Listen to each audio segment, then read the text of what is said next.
Hi friends, welcome back to Sahasra food world. నేను మీ సహస్రని. ఎలా ఉన్నారు? నేనైతే చాలా బాగున్నాను. ఇవాళ అయితే కొత్త రెసిపీతో మీ ముందుకు వచ్చేసాను. ఆ రెసిపీ నేమ్ మీకు ఆల్రెడీ తెలిసే ఉంటుంది. థంబ్నెయిల్లో చూస్తే డామినోస్ పిజ్జాని ఇంట్లోనే చేసేసుకోవచ్చు.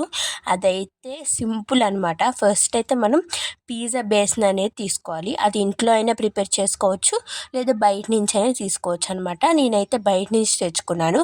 నెక్స్ట్ అయితే టమాటో కెచప్, పిజ్జా కెచప్ మీ దగ్గర ఏవి ఉంటే అవి అనేది వేసేసుకోవచ్చు, సాసెస్. నెక్స్ట్ మయోనీస్ వేసుకొని మొత్తం ఈవెన్గా స్ప్రెడ్ చేసుకోవాలన్నమాట, మొత్తం మిక్స్ అయ్యేటట్టు. ఇవి అనేది చాలా అంటే చాలా టేస్టీగా ఉంటాయి కెచప్స్. ఇవి అనేది ఎక్కువ తింటే ఫ్యాట్ అనేది చాలా ఎక్కువ వస్తుంది, అందుకని ఎప్పుడన్నా ఒకసారి ట్రై చేయాలి. నెక్స్ట్ అయితే ఒక బౌల్లో పన్నీర్ పీసెస్ని చిన్నగా అనేది కట్ చేసుకొని దాంట్లోకి కెచప్ అనేది యాడ్ చేసుకోవాలి. మనం పిజ్జా బేస్ మీద ఏవైతే వేసేసుకున్నామో కెచప్స్ అవి అనేది దీంట్లో యాడ్ చేసుకోవాలన్నమాట, మయోనీస్ అవన్నమాట. నెక్స్ట్ అయితే వీటిని మిక్స్ చేసుకోవాలన్నమాట. మయోనీస్ అనేది ఎక్కువ వేసుకోండి, చాలా అంటే చాలా టేస్టీగా ఉంటుంది.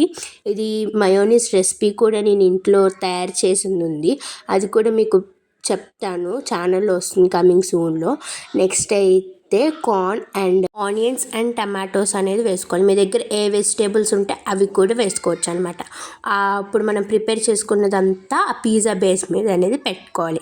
నెక్స్ట్ అయితే చీజ్ అనేది వేసుకోవాలన్నమాట. చీజ్ అనేది మనకి ఎక్కువ వేసుకుంటే చాలా టేస్టీగా ఉంటుంది. నెక్స్ట్ చిల్లీస్ అండ్ ఆర్గానోస్ అనేది వేసుకోవాలి.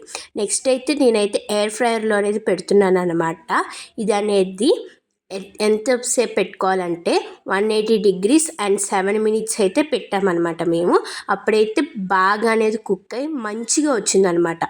అంతే అండి, ఎంతో టేస్టీ అయిన డామినోస్ లాగా ఉండే పిజ్జా అయితే రెడీ అయిపోయింది. ఇది పిల్లలకి స్నాక్స్ టైంలో ఇవ్వండి, చాలా అంటే చాలా ఇష్టంగా తింటారు.